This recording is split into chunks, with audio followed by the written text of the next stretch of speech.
Hi everyone, good morning, especially to our instructress, Miss Judith Cañete. So, welcome everyone. So, our subject SSC1 teaching social studies and elementary grades, the culture and geography. So, for today, let me introduce myself. I am John Vincent Ibanez, 23, and I live here in Dawis, Bohol. So, my topic for today is all about the meaning of society and culture. So, without further talk, let's start. So, we have here the concepts of society and culture. So, we have two concepts of society and culture. Two concepts commonly used by sociologists and anthropologists. Society and culture are interrelated. So it means one does not exist without the other. So mag-combine good na siya. Society is one of the basic building blocks by sociologists to be able to understand the world we live in. So, meaning of society. This has been derived from the Latin word socius, that means association or companionship. Thus, society means a larger group of individuals who are associative with each other. So, society, ano dahil kan for example, na yung mga kanang tapok-tapok na siya or something na muna na siya gitawag og society. So, society denotes that the totality of social organization and its complex network of social relationships or social interaction. It symbolizes that group within which human being can live a total common life. Some social scientists define society as a group of people who live within the same territory, share a common culture, perpetuate themselves through reproduction, and constitute a more or less self sufficient. So society mo as what I have said earlier, as long as ang usa ka place na siya nagpuyo dira nga kanang nagtapok nga mga for example anang barangay nato or something na gitawag na siya og society as long as daghan siya og tawo nga nagtapok nga nagpuyo. So society, it can be small such as tribal community or large such as modern nation with millions of members. Yes, we have example here. We have the Negrito Society and the Mangyan Society. So, imo na siya atong mga native nga mga Filipinos. So, the Filipino society, first, it made up is made up of population of 74.4 million as of 1999, occupying 104,400 square miles territory and bound together in a complex network of social relationships, sharing and maintaining a common culture.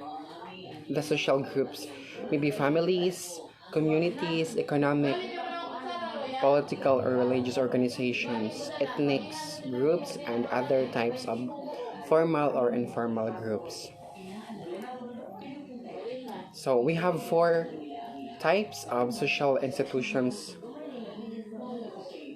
according to anthropologists. So we have here first those that with economy and property relations like farms, banks, and markets. Second, we have those concerned with social control like politics and law and government, courts, and police. Third, those concerned with supernatural like magic, religion, the church, and monasteries. Those based on the principle of kindship created by descent and marriage such as family. So muna siya ang upat ka social institutions na nag-define sa anthropologist. So, gamay na to nga um, kuan sa society. So, una siya, society, matawag siya society as long as ang usa ka lugar nga namuyo dira nga mga tao di na sad sila ni daghan ni multiply sila, so muna na siya gitawag og society. So ang daway sad sila nga maunguan, daway sad sila nga kanang lang lifestyle or ilang mga the way of living, so gitawag sad na siya og culture. So what is the meaning of culture? What is culture? So culture, according to Leyland, he thinks of culture as state of fine arts, classical music, or the theater. According a person who dabbles in the arts, frequents the theater, and reads the classic or speaks several foreign language is considered as a highly cultured.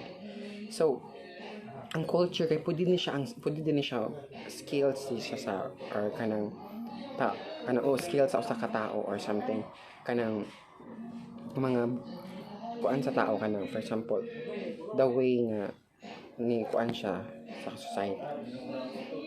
So, culture is the characteristics and knowledge of a particular group of people, encompassing language, religion, cuisine, social habits, music, and arts. The word culture derives from the French term which in turn derives from the Latin colere, which means to tend to the earth and grow, or cultivation and nurture. So social scientists have a broader definition of culture.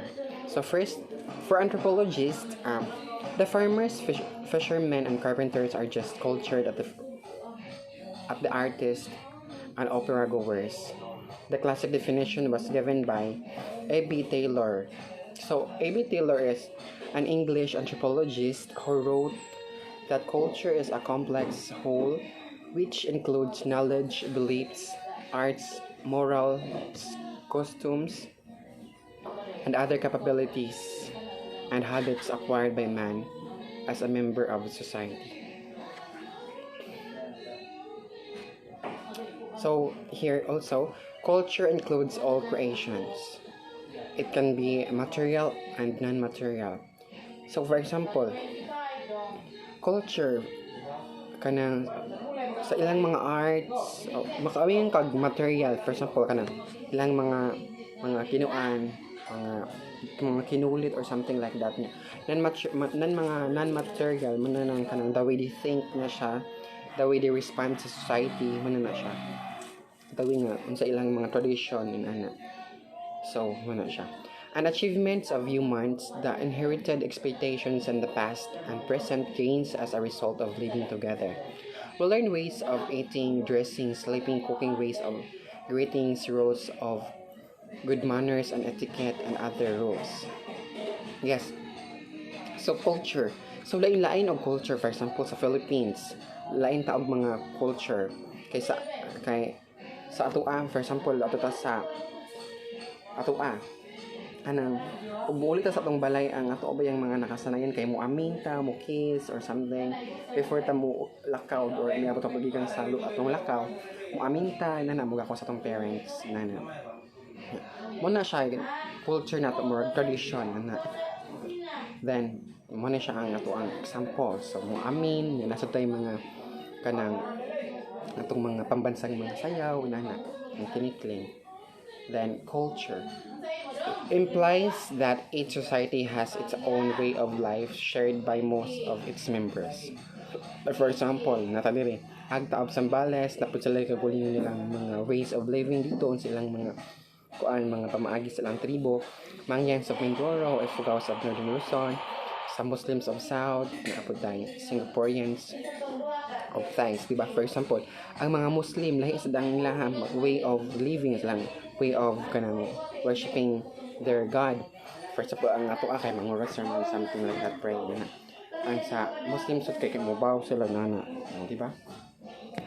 So, sa Thailand sa dahil lain pod sila dito culture, o sa Singapore kanang na sila yung mga kuan sa ulo, mga headdress nila. Then, sa Singapore sa lain pod lang kuan. So every society, every group of people kanang naa yung lain-lain nga culture. So sa Philippines, ang ato asa diri nga mga kuan, mga national kinahay nga mga kasuutan, di ba? Kaning barong Tagalog, kaning Filipiniana, nga og natay mga For example, mga fiestas, mga sinulog, di ba? Mapuya to ako ng mga ipangsuot nga mga pang-bongga issues. So, culture, isa man yung culture, di ay yun, has powerful effect on a person's daily life as it is influences his mode of thinking, feeling, and acting. Shape us, but we also shape culture. So, ang culture, kanang force man dako man siya effect sa atong kay kanang mo-follow man ta sa atong mga katigulangan, di ba, unsay mga nakasanayan sa mga katigulangan ato sang kuan, di ba?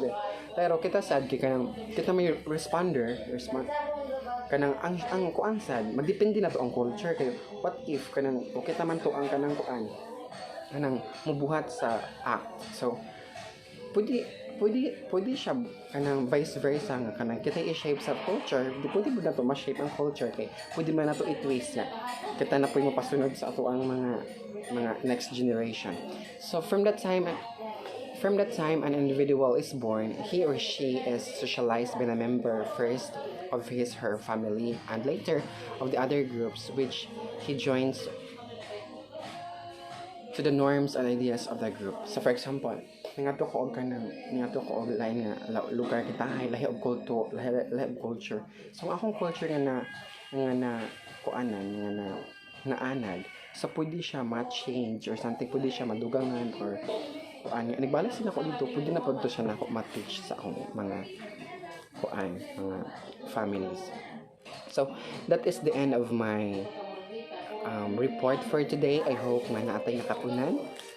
And thank you for listening. I hope na safe tatanan. God bless you all and thank you.